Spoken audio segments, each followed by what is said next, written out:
Welcome to this live stream from First Unitarian Church of Des Moines. Our mission is to love radically, grow ethically and spiritually, and serve justly. We invite you to visit our website at www.ucdsm.org. It's a great way to explore all that our church has to offer, from adult programs, to religious education, to social justice work, and more. But the best way to know us is to visit on a Sunday. We'd love to get to know you over a cup of coffee after the service. Speaking of which, today's service will begin shortly.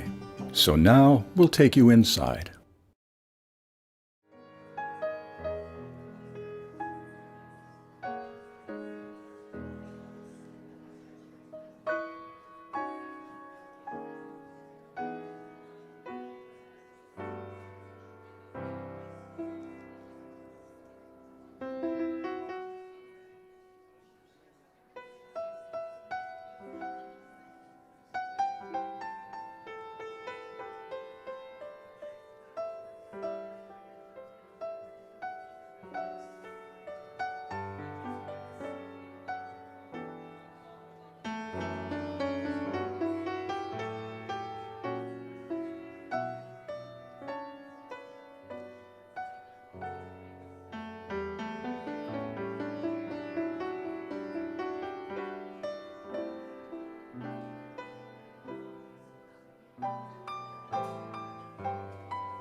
Hear these words from Reverend Scott Taylor. Today we return to the shelter of each other, to arms that hold us in the midst of the storm, to voices that help us hear our own, to hearts that accept us for who we are. May we be for each other a source of safety and sending. May we offer each other both comfort and challenge. May the belonging we find here help us offer the same experience of home to others. May this time of blessing begin.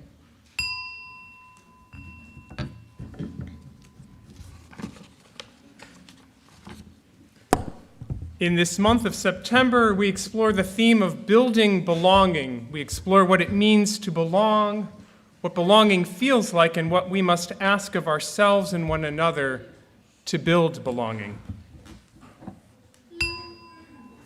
Our shared covenant declares that love is the power that holds us together and is at the center of our shared values.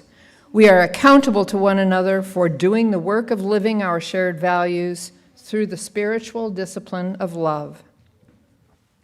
Please join with me in the chalice lighting words from the Reverend Michelle Collins in your order of service.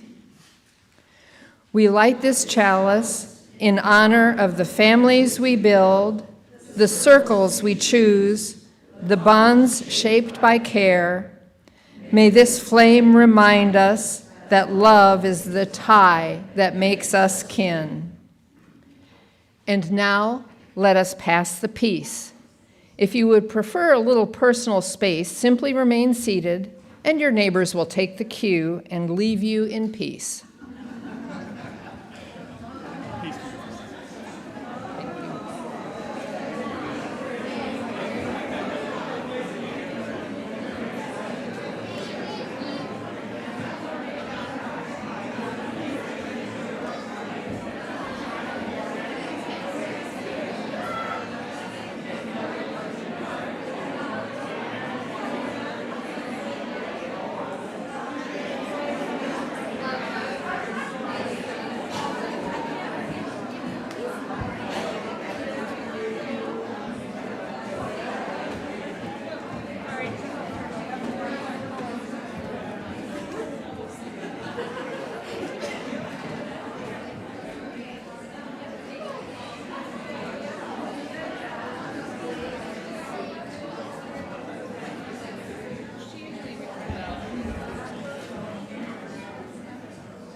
Ring the bell again.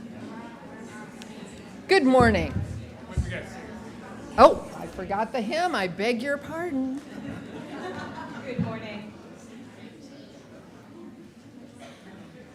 Just making sure you can hear me. Hey, hello, good morning. Please join me in singing number 124 in the Gray Hymnal, Be That Guide, verses 1 and 2. We'll try 3 and 4 later.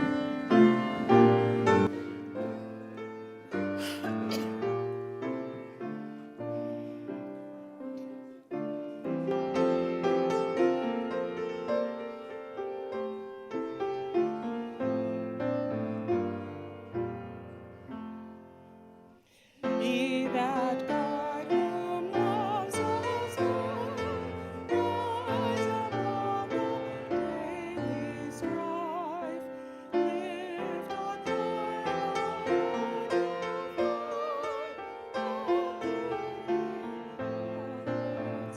of love. Be that help and nothing wants, love and font of woe,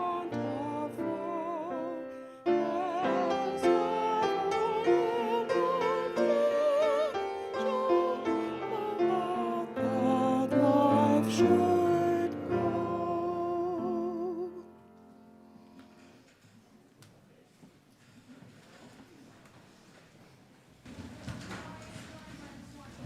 Now it's welcome time. Good morning, I'm Susan Bridgeford. My pronouns are she and hers. Your celebrant this morning. We welcome all people who welcome all people. We welcome all genders, ethnicities, bodies, and stories. Whatever you are carrying with you, whatever you long to set down or pick up today, may you find here the love, support, and encouragement you seek. If this is your first time here, welcome. If you like, you can raise your hand so we can greet you. No visitors this morning? Well, if you're hiding, welcome. And now, let us deepen our awareness of this place and season. Our First Unitarian Church is located on land that has been home to humans for 12,000 years, starting with people of woodland culture and later the Iowa, Sieck, and Meskwaki. Centering ourselves in our place in the cosmos, we have a new moon tonight, and the fall equinox is tomorrow. As a pluralistic tradition, we honor our pagan siblings who celebrate Mabon and the second harvest tomorrow, honoring the balance of day and night that it brings. As Unitarian Universalists, we don't have a statement of belief or creed. Instead, our community is held together in love by covenant. This means affirming and reaffirming our commitment to one another. This means we try to put love at the center of all our actions. Please join me in speaking the covenant from the Unitarian Universalist Association bylaws. We covenant to support and assist one another in our ministries. Hang on, 1 second, sorry. Oops. Sorry. No. That was my mistake. Oh, We're going to do this covenant. beg your pardon. So we're reading the relational covenant of First Unitarian Church. We covenant to care for our own well-being, each other's well-being, and the well-being of our community as a whole. We will recognize the inherent worth and dignity of all, be respectful and kind, valuing the gifts and individuality of all. Listen with empathy and consider the impact of our words and actions. Be patient and understanding with each other, find a pathway, and work for reconciliation.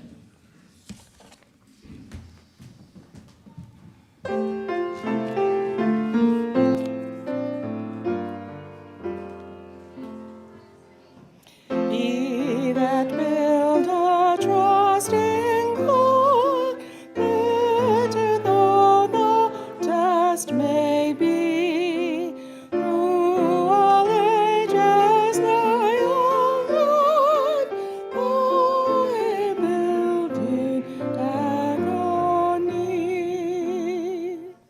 Ye that teach a victor rocks, who beyond the old frontier, Lord of right and fear that fear thee tomorrow pioneer.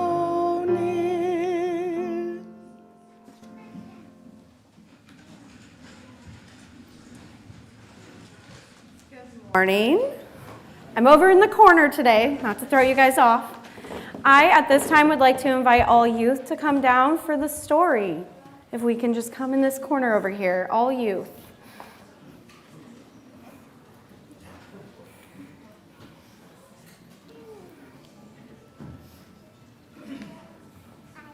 Some of you guys can sit on the stairs too if you want.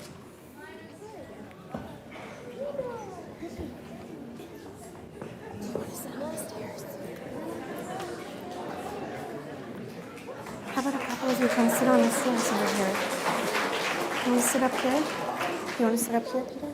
The classic embarrassing. You want to sit on the stairs? Give us just a moment to organize ourselves. All right. Good morning. Today's story is The Bear Who Would Not Share. And this is actually a story I wrote today. All right. In a golden forest where autumn leaves whispered of snow, the animals worked together to gather food for winter. And Bear was very useful too. He reached the juiciest berries high in the trees. He sniffed out hidden caves where smaller animals could sleep safe from the storm. And on cold nights, he was the warmest and the softest blanket of all. But Bear also liked to remind the others just how much they needed him. You squirrels are too small to get the best berries, and you rabbits could never find safe homes like I can. Without me, you would all be in trouble. The animals shuffled their feet, unsure of how to answer. Bear's words made them feel small, and sometimes they believed him. And yet, whenever he thought no one was watching, Bear also took more than his share. A paw full of berries here, a comb of honey there, his stash grew fatter, while the shared pile in the hollow log shrank. Sometimes, when the smaller animals tried to speak up, Bear puffed himself up and growled until they fell silent. They began to wonder if Bear was a bully. Now, today's story, I'm going to need your help answering some questions, okay? What do you think the animals should do if they notice someone is saying mean things and taking too much? Should they speak up right away or stay quiet? Speak up right away. All right. So we think they should speak up. Okay. The animals noticed, but they hesitated. Maybe Bear does deserve more. He is bigger than us, and he helps so much. So they stayed quiet until one evening, Owl, who saw more than she let on, cleared her throat. Friends, we must talk about this. Bear has taken more than your share, and you are saying hurtful things to us. That is not living our promise together. Now, if you were one of the animals, would you feel nervous about saying this to Bear? Why or why not? Does somebody want to come up and answer? You want to come up and answer?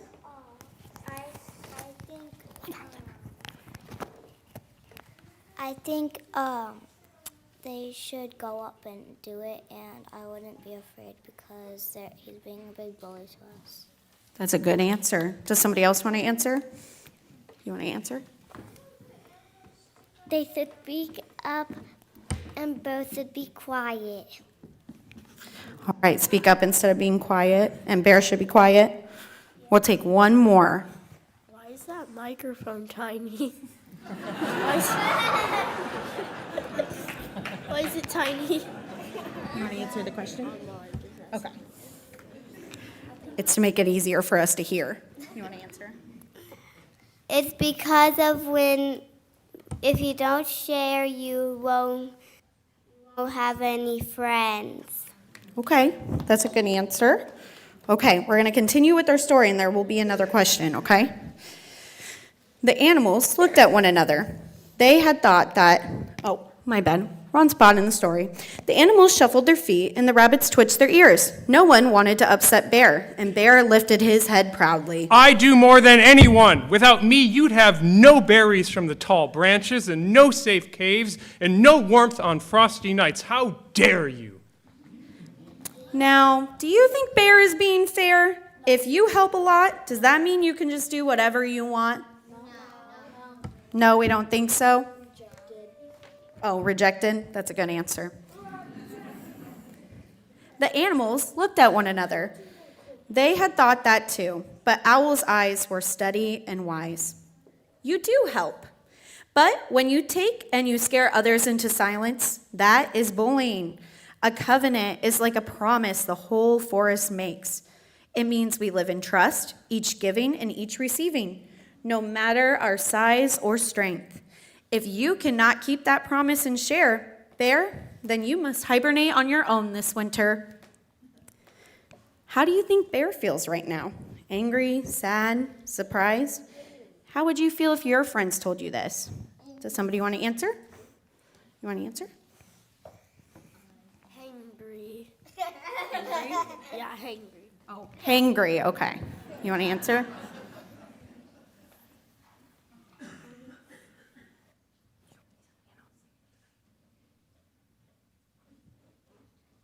You think he's going to be angry? You think he's going to be angry? Do you want to say it? I'm sad. Sad? Yeah. Okay. Sad. Okay. When spring returned, Bear came out thinner and wiser, and he bowed his head. I'm sorry. Next winter, I will share and I'll be kinder, no matter how much I help. Will you give me another chance and bring me back into covenant? What do you think? Yeah. The animals gathered close, and their hearts softened. Yes, Bear. But remember, a warm heart is better than a warm blanket. We share because we care. Covenant means we belong to one another. And from then on, Bear treated the others kindly, and the forest thrived together. All right, at this time, we are going to sing the children's benediction, and we are all going to go and walk out of these doors to go down to class, okay?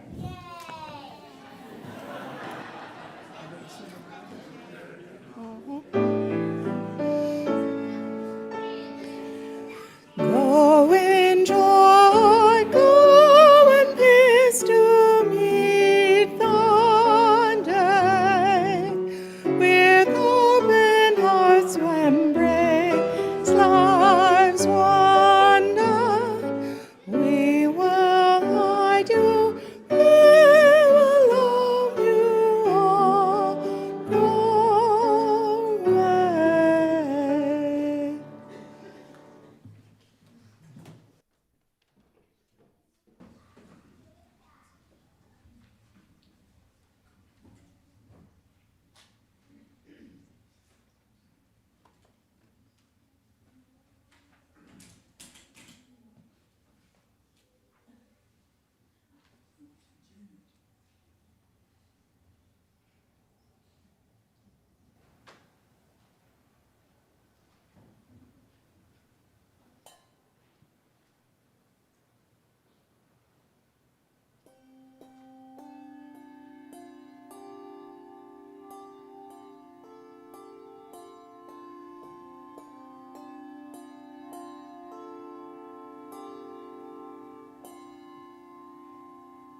Thank you so much. My name is the Reverend Steve Sieck. I use he, him pronouns, and every week I try and make one mistake in the order of service to value our commitment toward imperfection. I want to welcome forward Hillary Hippen for our spotlight today.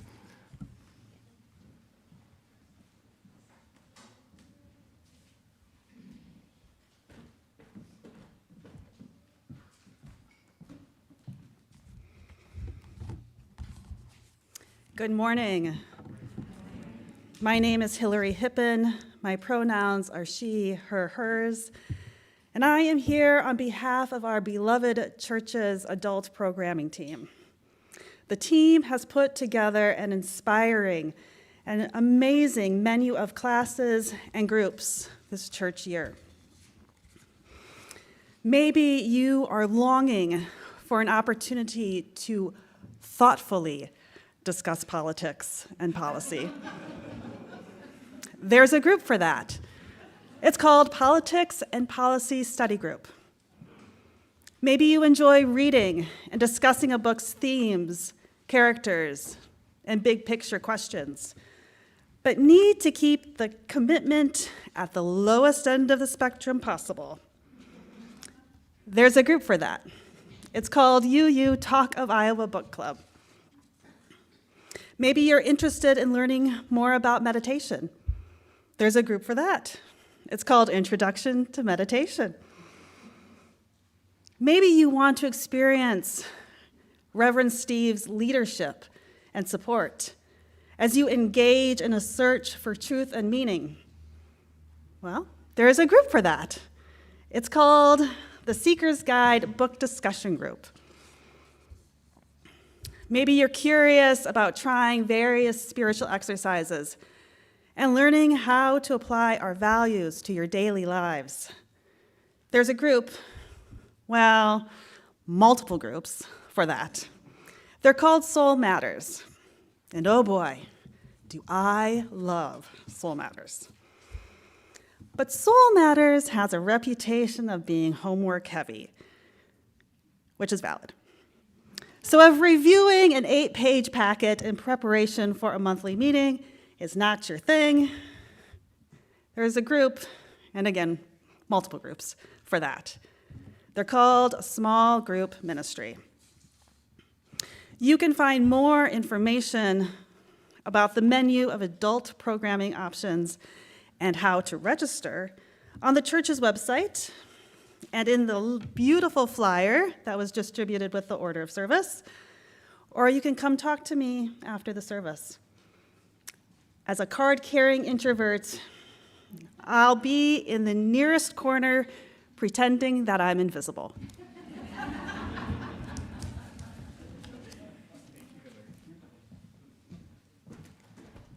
And now as we deepen into our compassion for ourselves and one another, hear these words from the Reverend Gretchen Haley. For this one moment, know only that you are loved, that you are safe and whole and loved. Know that you belong here, here among us, here upon this earth.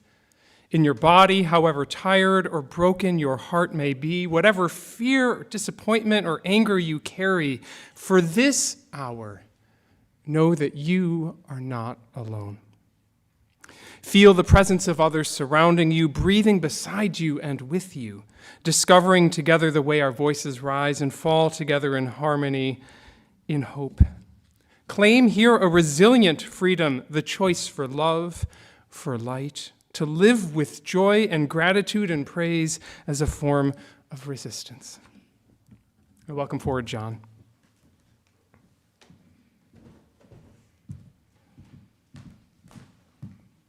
Thank you, Steve. Good morning, everyone. I'm John Morrow, he, him pronouns, and I'm a pastoral care associate for our congregation. Sometimes we experience big changes in our lives, and we need a good listener to talk to. If you are feeling overwhelmed, lost, or alone in your grief, please call the pastoral care team. You can reach out to us at pastoralcareteam@ucdsm.org. You can also request assistance or submit a joy or sorrow through any caring community page on our website, or by speaking to me or any member of the pastoral care team. This week, we're holding the following joys and sorrows in the care of this community. Kelly Patterson shares that Volker is back in the hospital in the Powell unit at Iowa Methodist downtown. He has begun immunotherapy and chemotherapy and will be in the hospital for at least another 2 weeks or so. She writes, "We have so much appreciated all of the cards and visits and food and positive energy from this congregation. Thank you all. We have Volker's room number at the Caring Community desk for anyone who would like to send a card or pay him a visit." The memorial reception for Aaron Keller, originally scheduled for yesterday, had to be postponed until Saturday, October 18th at 3:30 p.m. due to an illness in Aaron's family. We send healing wishes their way, and we look forward to gathering together to remember Aaron's radiant life. For all who are sick, suffering, healing, or recovering, we hold you in comfort and care. For those who are grieving, we wish you sustaining moments of peace. For those facing seemingly insurmountable challenges or decisions, we see your bravest self, and we are with you. For facing a world in turmoil, we move forward together in love. We recognize that to live in this world means that we all experience both joy and sorrow. And so we take this next moment to share aloud or in writing the name of those you are carrying in your heart today.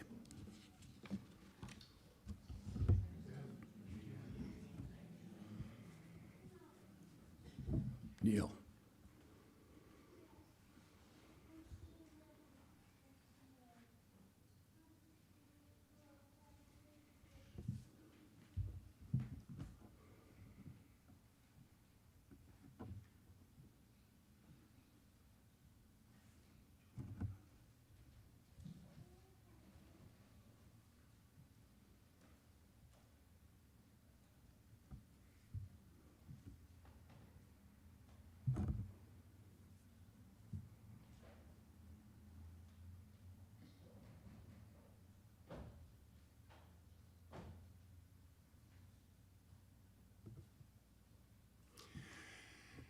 We light 3 candles this morning.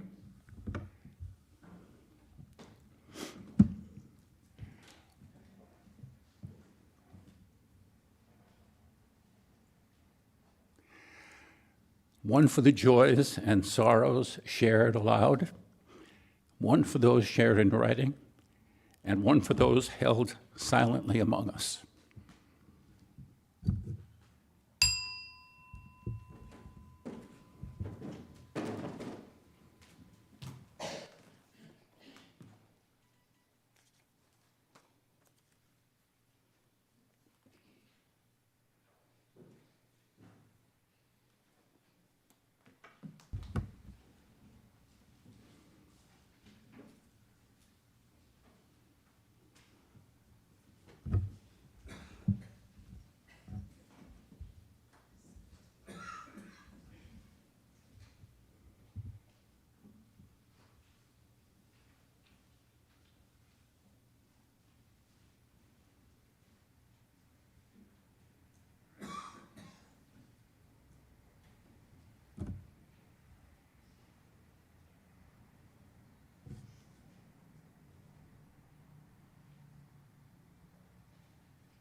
Sorry, I jumped the gun on the bell there.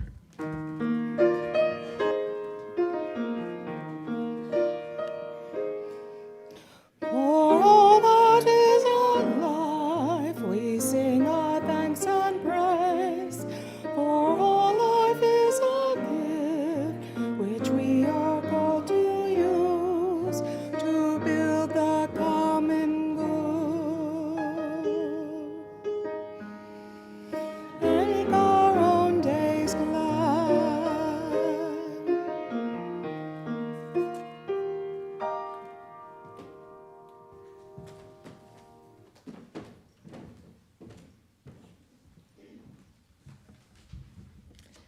In the spirit of gratitude, I will read a few of the cards currently on our Singing Gratitude bulletin board.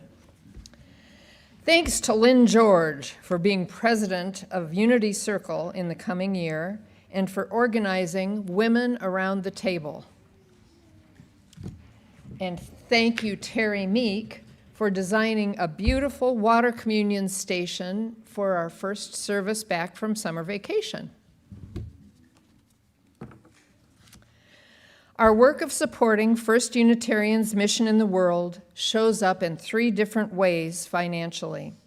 We support the future of the church with our capital campaign, and we share in grassroots efforts like our fundraiser for the Iowa Trans Mutual Aid Fund and the offering we are about to take, which supports our social justice and faith in action partners. Now we will pass the plate, which will help the work being done by YMCA Supporting Housing Campus and our Refugee and Immigrant Voices in Action. Please join our forum at 11 a.m. to learn more about these organizations. In gratitude, then, we give, for in gratitude we receive.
And I am grateful for the beautiful music we have here. This is an excerpt from Brené Brown's book, The Gift of Imperfection. She writes, "One of the greatest and least discussed barriers to compassion practice is the fear of setting boundaries and holding people accountable. I know it sounds strange, but I believe that understanding the connection between boundaries, accountability, acceptance, and compassion has made me a kinder person. Before the breakdown, I was sweeter, judgmental, resentful, and angry on the inside, but sweeter on the outside. Today, I think I'm genuinely more compassionate, less judgmental and resentful, and way more serious about boundaries. I have no idea what this combination looks like on the outside, but it feels pretty powerful inside. Before this research, I knew a lot about each one of these concepts, but I didn't understand how they fit together. During the interviews, it blew my mind when I realized that many of the truly committed compassion practitioners were also the most boundary-conscious people in the study. Here's what I learned. The heart of compassion is really acceptance. The better we are at accepting ourselves and others, the more compassionate we become. Well, it's difficult to accept people when they are hurting us, or taking advantage of us, or walking all over us. This research has taught me that if we really want to practice compassion, we have to start by setting boundaries and holding people accountable for their behavior. We live in a blame culture. We want to know whose fault it is and how they're going to pay. In our personal, social, and political worlds, we do a lot of screaming and finger-pointing, but we rarely hold people accountable. How could we? We're so exhausted from ranting and raving that we don't have the energy to develop meaningful consequences and enforce them. From Washington, D.C. and Wall Street to our schools and homes, I think this rage, blame, too tired and busy to follow through mindset is why we're so heavy on self-righteous anger and so low on compassion. Wouldn't it be better if we could be kinder but firmer? How would our lives be different if there were less anger and more accountability? What would our work and home lives look like if we blamed less but had more respect for boundaries? I was recently brought in to talk with a group of corporate leaders who were trying to manage a difficult reorganization in their company. One of the project managers told me that after listening to me talk about the dangers of using shame as a management tool, he was worried that he shamed his team members. He told me when he gets really frustrated, he singles people out and criticizes their work in team meetings. He explained, "I'm so frustrated. I have 2 employees who just don't listen. I explain every detail of the project. I check to make sure they understand, and still they do it their way.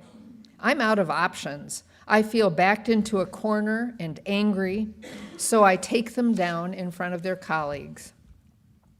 When I asked him how he was holding these 2 employees accountable for not following project protocol, he replied, "What do you mean accountable?" I explained, after you check in with them to make sure they understand your expectations and the objectives, how do you explain the consequences of not following the plan or not meeting the objectives? He said, "I don't talk about the consequences. They know they're supposed to follow protocol." I gave him an example. "Okay.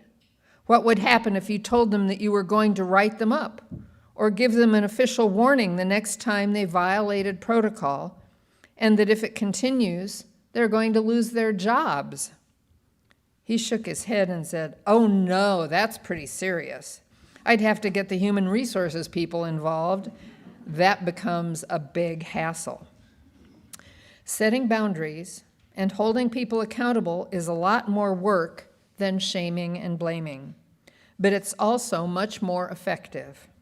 Shaming and blaming without accountability is toxic to couples, families, organizations, and communities. First, when we shame and blame, it moves the focus from the original behavior in question to our own behavior. By the time this boss is finished shaming and humiliating his employees in front of their colleagues, the only behavior in question is his. Additionally, if we don't follow through with appropriate consequences, people learn to dismiss our requests, even if they sound like threats or ultimatums. If we ask our kids to keep their clothes off the floor and they know that the only consequence of not doing it is a few minutes of yelling, it's fair for them to believe that it's really not that important to us. It's hard for us to understand that we can be compassionate and accepting while we hold people accountable for their behaviors. We can, and in fact, it's the best way to do it. We can confront someone about their behavior, or fire someone, or fail a student, or discipline a child without berating them and putting them down. The key is to separate people from their behaviors, to address what they are doing, not who they are. It's also important that we can lean into the discomfort that comes from straddling compassion and boundaries. We have to stay away from convincing ourselves that we hate someone or they deserve to feel bad so that we can feel better about holding them accountable. That's where we get into trouble. When we talk ourselves into disliking someone so we're more comfortable holding them accountable, we are priming ourselves for the shame and blame game. When we fail to set boundaries and hold people accountable, we feel used and mistreated. This is why we sometimes attack who they are, which is far more hurtful than addressing a behavior or a choice. For our own sake, we need to understand that it's dangerous to our relationships and our well-being to get mired in shame and blame, or to be full of self-righteous anger. It's also impossible to practice compassion from a place of resentment. If we're going to practice acceptance and compassion, we need boundaries and accountability.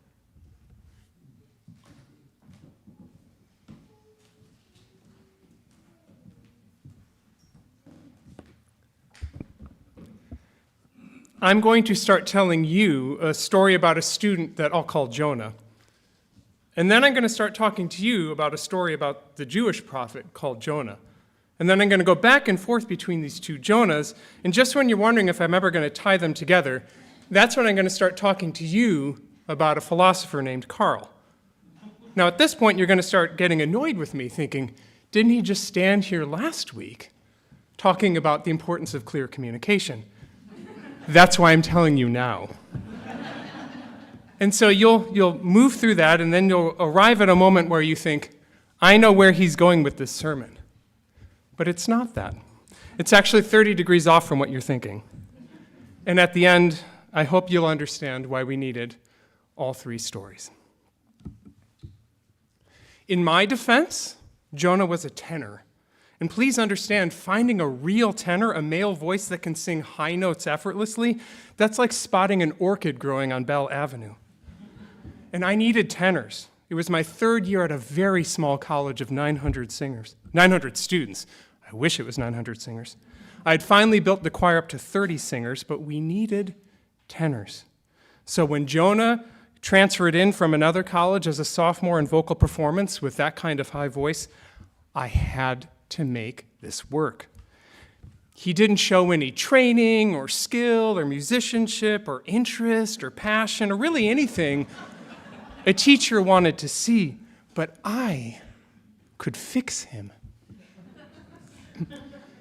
In his defense, Jonah was a prophet of the Hebrew God Yahweh, and being a prophet was a tough gig. I don't know if you've ever read the prophets or the last time you've read them, Micah, Amos, Jeremiah, Ezekiel, and so forth.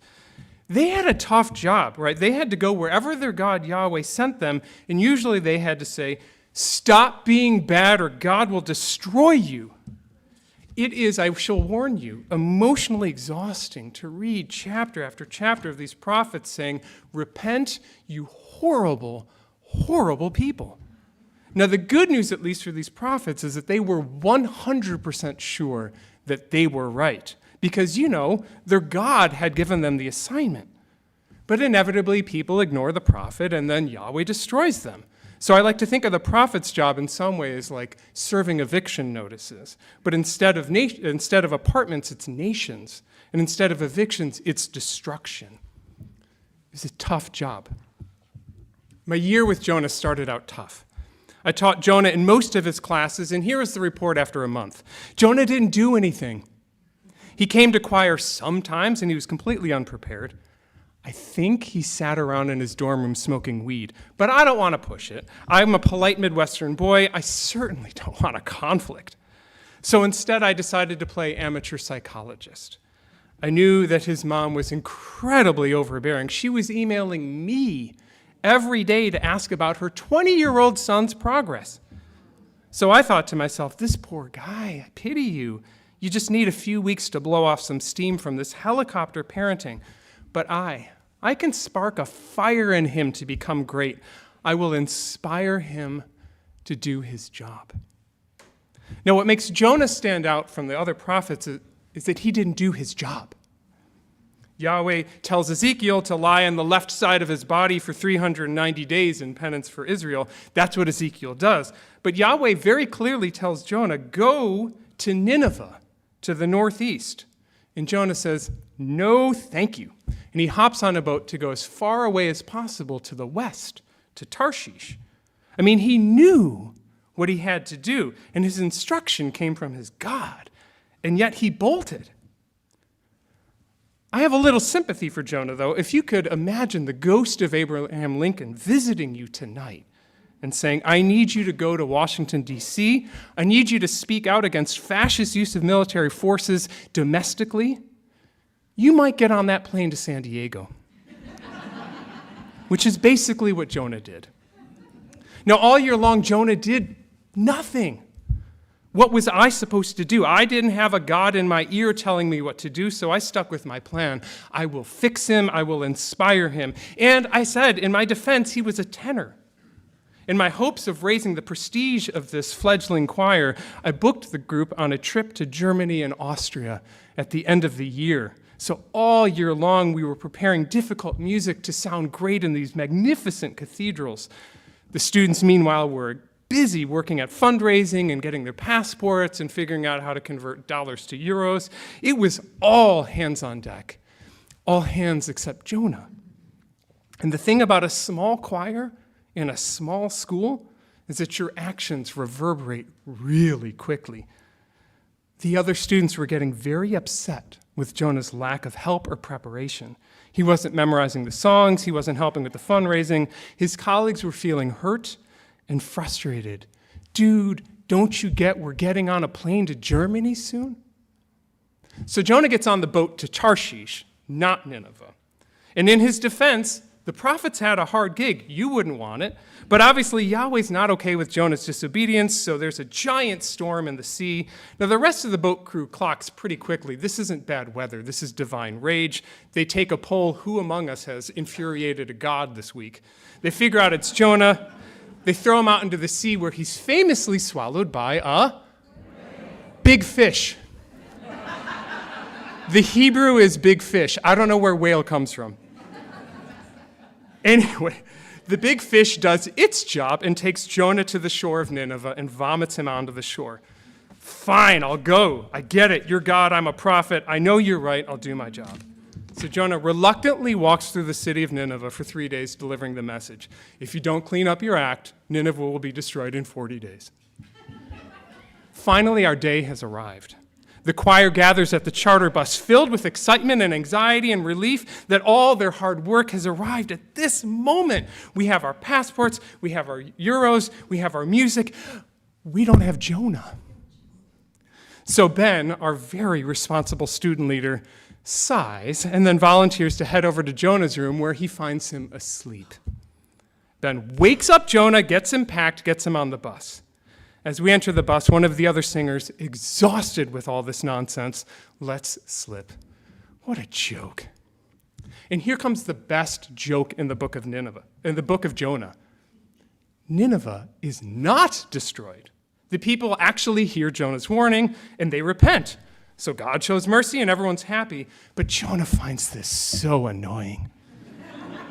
You made me go to this stupid city to deliver your hammer of justice, and then you forgive them? Frankly, I'm disappointed. I'm so disappointed. That's all I could say to Ben.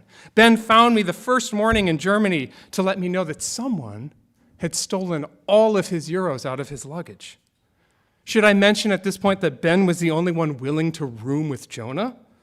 We had every reason to suspect that Jonah took Ben's money. Jonah, who surely hadn't exercised the foresight to exchange currency or even pack money. But what was I supposed to do to handle this? What did my values tell me? I was holding fast to my commitment that Jonah has inherent worth and dignity, and while I was starting to feel like it was maybe time for me to intervene, again, I didn't have a God whispering in my ear commanding me to do something. I didn't want to confront Jonah. I wanted to fix him through my faith in his worth and dignity. So instead, I took up a collection among the choir to help Ben get through the week, and then I continued on as if nothing was wrong. Now, obviously, Jonah was wrong to dodge his responsibility, but I think there's a lesson here that works across all theological perspectives, and it's this. Sometimes we know what we have to do, and we don't do it. Most of us don't have the voice of a deity over our shoulder commanding us to speak up when something's wrong. But we do have a commitment to values and covenants, and that conscience can speak as loudly as any divinity, and it says this: you know what you have to do. Do it. I often find myself, to my own surprise, referring to the book of Jonah when I'm putting off a hard conversation or a confrontation that needs to happen. I'll say to myself, I know I need to head to Nineveh on this, with this incredibly complex situation, but boy, I'd like to disappear to Tarshish. Jonah disappeared after that tour. I don't know what happened. I assume he failed out of our college. And at this point, I think the lesson you wanted me to learn, having heard the story, is that I was supposed to have intervened with Jonah. Supported him, yes, but removed him from choir because he was hurting all the other students. He was failing to meet any of our expectations. That's not the lesson I chose to learn in that moment. What I chose to learn was that I needed better singers. So 2 years later, I got a dream job at a school with over 100 voice majors. Can you imagine 100 voice majors in a room? I'll never have another Jonah, I thought, since these students are serious about singing. And they were serious about singing opera. But that is not the same thing as being serious about singing in choir. So naturally, I thought, I can fix them. I can inspire them.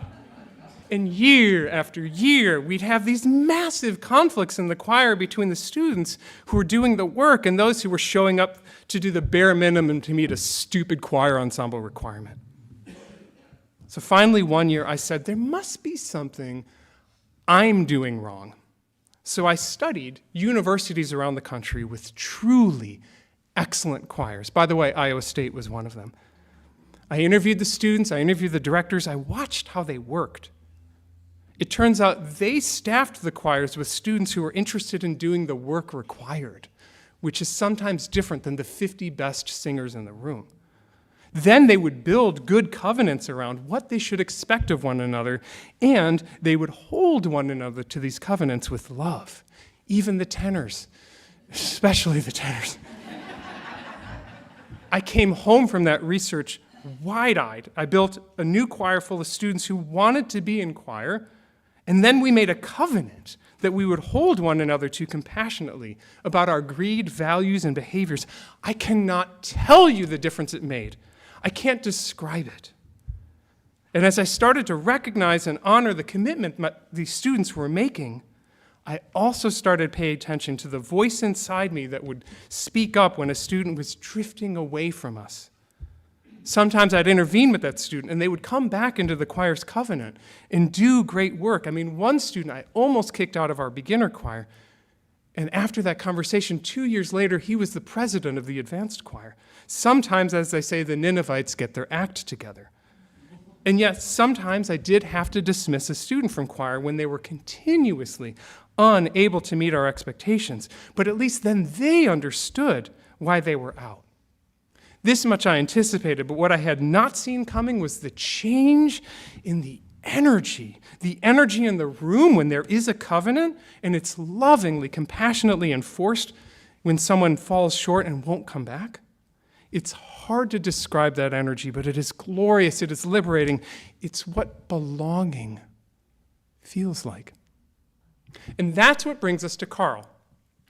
Karl was born in Vienna in 1902. His parents were Jewish, but they assimilated to Lutheranism like many did in the early 20th century. Karl was a brilliant learner, but boy, could he not focus on any one thing. So he went in and out of universities, like my Jonah, deciding to be a cabinet maker and then an elementary school teacher. He earned a PhD in psychology, which he then used to teach high school math. And then there was a whole series of international adventures before he settled down at the London School of Economics as a professor of logic. It's dizzying. Now, I first learned about Karl Popper about 10 years ago after the Charlottesville white supremacist march, because our national political conversation started debating how welcoming and tolerant we should be to Nazis. Speaking of Nazis, in Karl's 1945 book, and let me pause here to connect some dots. Karl Popper, born 1902, Austrian, Jewish, 1945, the year after the Nazis' fall. In Karl's 1945 book, The Open Society and Its Enemies, Karl articulated his famous paradox of tolerance. He writes, "Unlimited tolerance must lead to the disappearance of tolerance. If we extend unlimited tolerance even to those who are intolerant, if we are not prepared to defend a tolerant society against the onslaught of the intolerant, then the tolerant will be destroyed and tolerance with them." And I would note that Karl's writing here was not philosophical, it was empirical. I describe the paradox of tolerance this way. If we say in our playground, everyone is welcome to play however they want, eventually a kid will come along who hogs the swings to themselves. And if we tolerate that kid's swing hogging, then they will take over the slide, and then the sandbox, and suddenly it's not a free playground anymore, it's that kid's playground. If you welcome any behavior, including violence and bullying, you don't have a playground anymore. And this is the origin of the sentence, "We welcome everyone who welcomes everyone." The paradox of tolerance, it doesn't sit well sometimes in Unitarian Universalism because we're the church of the open doors, of the open minds, of the open hearts. That's what we taught our kids. We lead with love, not with boundaries. We don't do gatekeeping. And there is good wisdom to our resistance here because nobody wants a spiritual police force that cites and arrests anyone in the congregation found in violation of Section 3, 8, whatever. Indeed, many of us came to Unitarian Universalism to get away from the sort of high-control religions. I respect that. The reality is we will always step on one another's toes because we're complex people in pluralist spaces. Yes, we share central values, but we also disagree on important issues, and thriving in a pluralistic space means that we will disagree with one another often. But love guides our disagreement. In fact, I would argue that UU spaces have more conflict because there's so much that we do agree on that we end up fighting about the 1% that's different, the implementation of the value. So covenant is what brings us back to the repair work that we do with one another when our disagreements stop being centered in love. Multiple times this week I heard some version of this. "I'm sorry, I'm very passionate about that. I realized that I got a little upset about that. Can we try again?" That's covenant. Covenant is what keeps any one of us from taking over the playground. Now, for Star Trek fans out there, the paradox of tolerance does not mean that we are the Borg, always in agreement because we have only one collective brain. But it does mean that we speak up when there's a pattern of acting out over and over. So Karl teaches us what you wanted me to learn with Jonah, and I never did. If belonging in the choir matters, if the loving community is something covenantal and beautiful and worth protecting, Jonah needs to change his behaviors.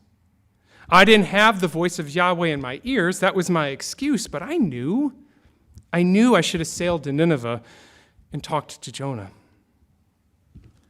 It's at this point that I think that you're thinking that the point I'm saying today is that covenantal communities need to get better at policing who's in and out. That's not it. We're 30 degrees off. In my experience, Unitarian Universalists need to get better at having the first conversation with Jonah. It would have sounded like this. "Hey, I noticed you missed choir twice this week. Are you okay? Do you need support for something?" Because as we have our covenant and we set our goals together, this isn't one of the ways to do it. That first conversation is the hardest one. It's the inflection point where you decide if you're going to do the thing you know you need to do Or are you going to dodge it? Are you going to sail to Nineveh or Tarshish?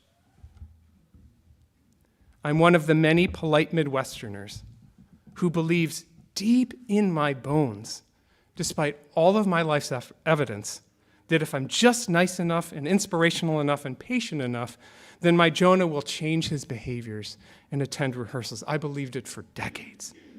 I wonder if you can relate. It comes from a beautiful place, a commitment to see the beauty in the other person. But it also closes me off from hearing the voice in my head that says, Steve, you know what you have to do. But I don't want to be the bad guy. I want to be the loving guy, I keep saying to myself. Can I please just go to Tarshish? And when I started to learn how to have these loving accountability conversations to call people back into covenant, I hated it. I would lose so much sleep worrying about the various catastrophes that might happen. My stomach would turn, my throat would go dry. It's awful. I don't judge the prophet Noah for sailing to Tarshish. I did, over and over for decades, continually shirking my basic responsibility as my student's teacher to help bring safety and dignity to the ensemble. It was only after I started engaging in these conversations that I finally realized the best part of the prophet Jonah's story. And it's the actual point I'm trying to make today. Jonah's not responsible for the Ninevites. The Ninevites are. He's just responsible for having the hard conversation. I was giving myself way too much credit, thinking that both sides of the conversation were mine to own. How arrogant. When I had these hard conversations with someone who's out of covenant, they're the one that's responsible for their behavior, not me, and likewise. Yes, our values do call us to see that everyone has inherent worth and dignity, but when I think I can fix them, I'm diminishing their value. I'm blaming and shaming them. I'm manipulating. I'm taking on their responsibility for them. Now, my student Jonah had the capacity, if I had had that conversation, to say, oh gosh, I'm sorry, I didn't think my absences were affecting the choir. He could have changed his behavior, or he might not have. But I never honored him fully as an adult to make his choice. Instead, I pitied him. When you tolerate a person's persistently harmful behavior, you expect so much less of that one person than you do of anyone else. When you try to fix or pity someone, you fail to love and respect them enough to take ownership of their actions. That first conversation with Jonah, had I sailed to Nineveh, it would have been an act of love. Jonah, I love you enough to say that right now you are falling short of our expectations and covenant. Now, if nothing changed, the second conversation would have still been grounded in love. Jonah, we're clear now that you are hurting this choir and we need to change course here. Do you choose to change your behavior, or do you choose to step away from this choir? If needed, a final conversation would have been an act of love. Jonah, I love you and I hope you will find your passion. You may end up being a great philosopher like Karl, but today your actions have chosen to leave this choir. It's our collective responsibility to build good, living, and loving covenants. And this, by the way, is not a sermon of finger wagging. This is a sermon of gratitude. Because when I was in search, this was the only conversation that had built its own covenant and reads it every week. Thank you. Each of us has that responsibility to participate in covenant. It's the community's responsibility to hold one another in love and dignity. And after all, as the prophet Jonah learns, albeit very reluctantly, sometimes people surprise you. It's hard to build belonging. We know what belonging feels like. We talked about that last week. That's the beautiful part. That's arriving just as you are, loving the other person just as they are, following that platinum rule, and being authentic in your space. But the work of building belonging is a step after the platinum rule. It forces you to ask questions like, what doesn't belong? What do we do when someone's actions hurt other people? How do we love everyone through a conflict that arises from these behaviors? Now, I don't want to assume, but I'm guessing many people here know exactly what avoiding a conflict feels like. And as Brene Brown points out, it spills over into shame and blame. I'm guessing you know that feeling. And we tell ourselves, I did for years, that I'm keeping the peace. But as Reverend Dr. King would point out, that's a negative peace. You're suppressing tension. True belonging is a positive peace. It's the presence of loving justice. This may be the hardest lesson for Unitarian Universalism. It may be the hardest thing I say up here. And I say that because it's been the most painful lesson in my life. It always feels awful when I have to address someone's hurtful behavior. But I've stopped lying to myself that my job is to fix that person. I've stopped imagining what could go wrong while ignoring what is going wrong. Beloveds, I sailed to Tarshish over and over again, continually finding myself in the belly of a big fish called shame and blame. I've done it too many times to count. But I can tell you that I discovered what it feels like to help build a community that honors its covenants and holds everyone in love. And to use the metaphor, that's a choir that sings gloriously. I'm telling you, when you let love guide you, singers will hurry to join that choir, even tenors.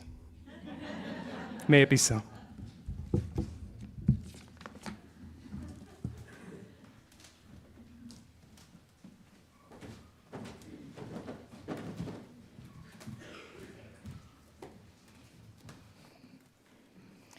Please rise as you are able and join in singing hymn number 131, Love Will Guide Us.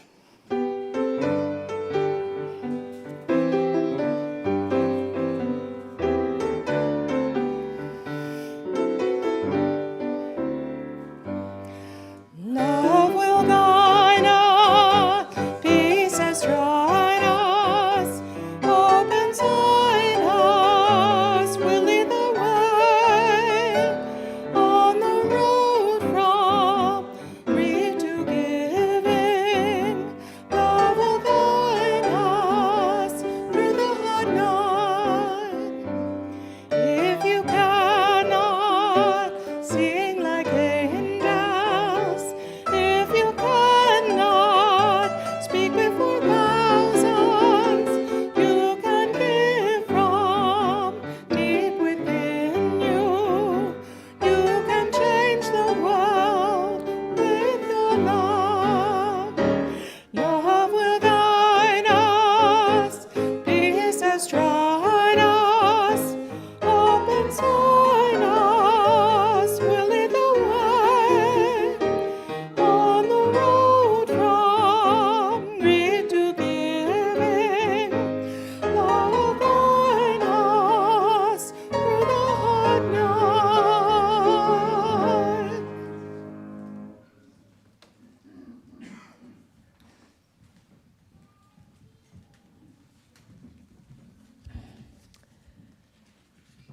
Please join me in saying the extinguishing chalice words in your order of service or on the screen.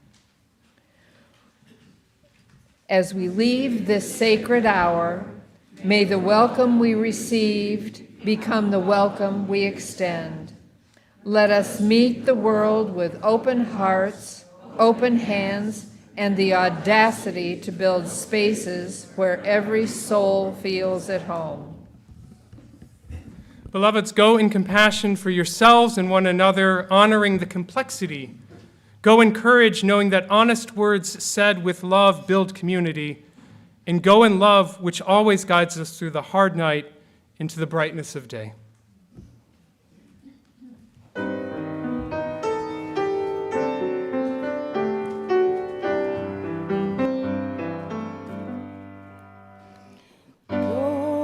Lifted up, love bless your way. Moonlight, starlight, on your journey.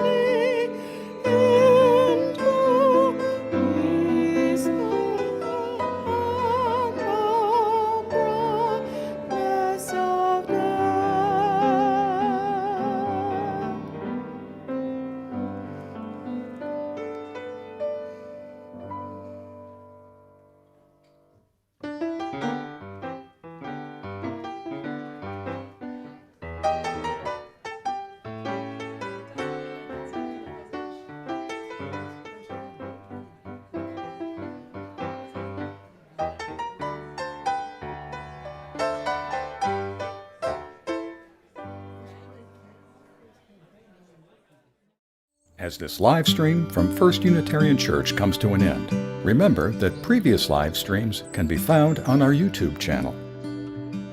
We'd love to see you in person someday. Until then, thanks for joining us.